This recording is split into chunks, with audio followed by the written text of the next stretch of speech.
বাংলাদেশের শিক্ষা ব্যবস্থায় সবচেয়ে বেশি যিনি ভূমিকা রেখেছিলেন তিনি হচ্ছেন দেশনেত্রী বেগম খালেদা জিয়া।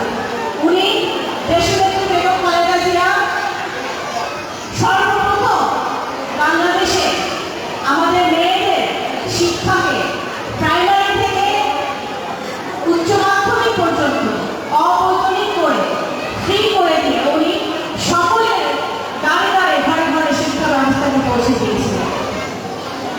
তার সুযোগ্য পুত্র সুযোগ্য উত্তরসূরি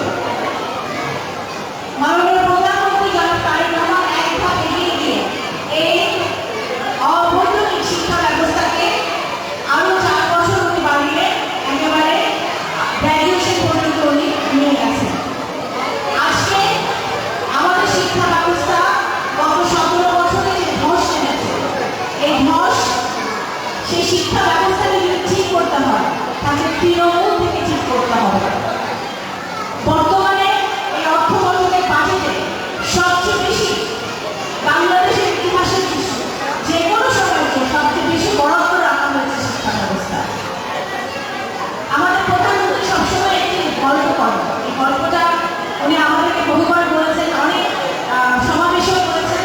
আরেকবার কেন আজকে আমরা আমাদের প্রধানমন্ত্রী শিশু কিশোরদেরকে এই স্কুল ব্যাগ দিলাম, কেন তাদেরকে স্কুলের ইউনিফর্ম দেওয়া হলো। উনি আপনারা জানেন স্বৈরাচারী শেখ হাসিনা সরকারের সময় বাধ্য হয়েছিলেন নিপীড়িত নির্যাতিত অবস্থায় দেশের বাইরে থাকতে। উনি যখন দেশের বাইরে অবস্থান করছিলেন, উনি যখন লন্ডনে ছিলেন, তখন উনি যে জায়গায় থাকতেন উনি দেখতেন যে ওখানে লন্ডনের শিশুরা ছেলেমেয়েরা সুন্দর জুতা মোজা স্কুল ইউনিফর্ম এবং ব্যাগ নিয়ে হেঁটে যাচ্ছে, স্কুলে যাচ্ছে। ওনার কাছে তখন মনে হয়েছিল আমার বাংলাদেশে যদি আমি এমন করতে পারতাম যে আমাদের ছেলেমেয়েরাও গ্রামের গঞ্জে প্রত্যন্ত অঞ্চলে আমাদের ছোট ছোট ছেলেমেয়েরা স্কুল ইউনিফর্ম পরবে, স্কুল ব্যাগ থাকবে, জুতা থাকবে, তারা স্কুলে যাবে। এই স্বপ্ন থেকে আপনি যখন ফিরে এসেছেন, আল্লাহ তাআলা যখন আমাদেরকে সুযোগ দিয়েছে, জনগণের ভোটে বিএনপি যখন নির্বাচিত হয়েছে, সরকার গঠন করেছে, উনি ওনার এই স্বপ্ন ওনার ওই প্ল্যান বাস্তবায়নে হাত দিয়েছেন। সাথে সাথে আজকে সরকার গঠন হয়েছে 5 মাস 5.5 মাস 6 মাসের ভিতরে। এই 6 মাসের মধ্যে মাননীয় প্রধানমন্ত্রী আমাদের শিক্ষা ব্যবস্থাকে প্রাইমারি থেকে শুরু করে উচ্চ মাধ্যমিক মাধ্যমিক পর্যন্ত কিভাবে আমাদের ছেলে মেয়েদেরকে সুশিক্ষায় শিক্ষিত করা যায় সেই ব্যবস্থা উনি শুরু করেছেন।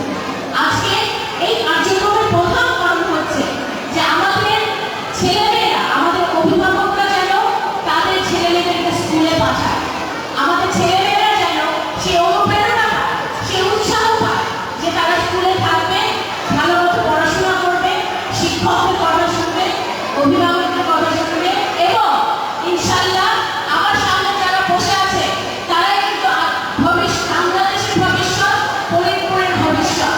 আজকে ওরাই একদিন বড় হয়ে কেউ ডাক্তার হবে, কেউ ইঞ্জিনিয়ার হবে, কেউ বা সরকারি বড় অফিসার হবে, কেউ বড় পুলিশের অফিসার হবে, কেউ বা ডিএম হবে, কেউ বা ডিসি হবে, কেউ বা মন্ত্রী হবে, কেউ বা প্রধানমন্ত্রীও হতে পারে।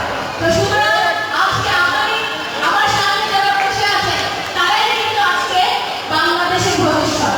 এই ভবিষ্যৎকে যদি গড়তে হয় তাহলে আমাদের সকলে, যারা আমাদের শিক্ষক শিক্ষিকারা আছে, সকলকে তাদের ঐক্যবদ্ধভাবে মন দিয়ে এই কাজটি করতে হবে। আমাদের শিক্ষা ব্যবস্থা বিভিন্নভাবে ধ্বংস করা হয়েছে বিগত দিনে। আজকে আমাদের বিভিন্ন উপজেলায় জেলায় আমাদের একটা ভালো লাইব্রেরি নাই, একটা খেলার মাঠ নাই, একটা আমাদের ছেলেমেয়েরা বিনোদনের কোনো ব্যবস্থা নাই, তারা যে খেলাধুলা করবে, ফুটবল ক্রিকেট বিভিন্ন খেলাধুলা করবে সেটার কোনো ব্যবস্থা নাই। সেই ব্যবস্থাও